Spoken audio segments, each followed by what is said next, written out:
واعبدوا الله ولا تشركوا به شيئا. Je ne parviens pas à saisir ce à qui a été adressé le verset que vous avez cité, La ikraha fi din, et ainsi de suite, de Surat al-Baqarah. Le fait que le prophète sallallahu alayhi wa sallam ait dit dans le sens, il m'a été ordonné de combattre les mushrikoun jusqu'à ce qu'ils disent La ilaha illallah. Est-ce que cela était propre au prophète sallallahu alayhi wa sallam et les compagnons sur ordre d'Allah jusqu'à ce qu'ils purifient Mecca des mushrikines, ou bien c'est valable de nos jours, mais que ici combattre va être par la da'wa et non par l'épée comme font les takfiri? Veuillez m'éclairer s'il vous plaît, et désolé si ça fait répétition. Barakallahu fikum wa ahsanallahu ilaykum, et qu'Allah nous accorde la science utile. Wa alaykum salam wa rahmatullahi wa barakatuh. Naam, je savais qu'il y avait des gens qui auraient quelques problèmes avec cela. D'abord, je dis, ce n'est pas propre au prophète sallallahu alayhi wa sallam. C'est jusqu'à la fin du monde. Ce qu'il y a là-bas, c'est ce qu'on a cité, ça reste valable jusqu'à la fin du monde.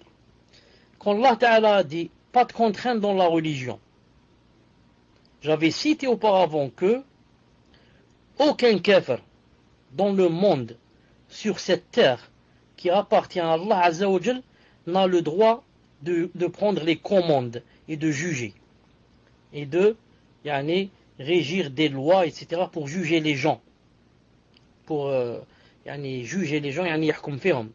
Naam. Sauf celui qui juge avec ce qu'Allah Ta'ala a fait descendre. Essayez de comprendre cela. La terre appartient à Allah Ta'ala, c'est lui qui l'a créée. Comme ça il a dit dans le Coran. Et les personnes appartiennent à Allah. Ils ont été créés par Allah subhanahu wa ta'ala. Allah a voulu créer des gens sur sa terre pour qu'il commande les gens avec sa religion. Maintenant, si, par exemple, les musulmans, je donne un exemple, quand ils faisaient autrefois la conquête, ils ont ouvert, ils ont conquis l'Est et l'Ouest, ils sont arrivés jusqu'en Chine, et en Russie, en ceci, en cela, l'Andalousie, quand ils font une conquête et rentrent dans un pays, là, ils n'exigent d'aucune personne de rentrer dans la religion. Qu'est-ce qu'il leur dit? Pourquoi? Allah Ta'ala dit, pas de contrainte dans la religion. Allah Ta'ala veut que tu l'adores de ton propre gré. Il ne veut pas que tu prennes un revolver et que tu le mettes sur la tempe de quelqu'un. Et tu lui dis, rentre en islam ou je te tue. Non. Que ce soit toi qui l'aimes, qui l'adore, qui veut te rapprocher de lui, qui espère son paradis, qui a peur de son enfer.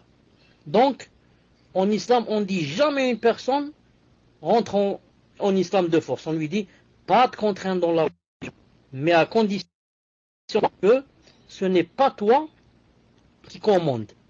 Si tu veux commander, naam, il m'a été ordonné de te tuer jusqu'à ce que tu laisses les commandes ou tu dises la ilaha, tu rentres en islam.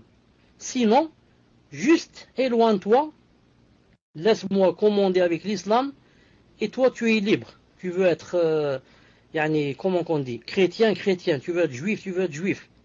Naam. À condition quoi? Que tu payes l'impôt une fois par an, car je vais quoi? Je vais te préserver contre toute personne qui te fait du mal. Que ce soit un kafir qui vient d'étranger ou un musulman qui vit avec toi. Un musulman qui vit avec un chrétien, si jamais il le vole, si jamais, c'est vraiment grave pour lui. D'ailleurs, s'il le tue, il ne rentrera pas au paradis, comme a dit le prophète alayhi salam. Il a dit, quiconque tue quelqu'un qui vit sous l'égide des musulmans, zimmé. Il a dit, il ne sentira pas l'odeur du paradis. Donc ici, c'est dans ce contexte, quand c'est l'islam qui commande, pas de contrainte dans la religion. Tous les kuffars du monde peuvent vivre avec les musulmans s'ils payent l'impôt, et aucun musulman n'a le droit de les faire rentrer en islam de force. C'est là qu'il faut comprendre ce contexte. Sinon, si on est dans la guerre ou là, il t'a été ordonné de les combattre jusqu'à ce qu'ils choisissent entre, comme j'ai dit, rentrer en islam, ou bien alors ils payent les impôts, et l'impôt, et c'est les musulmans qui commandent. C'est comme ça en islam, bi'idnillahi ta'ala. تفضل.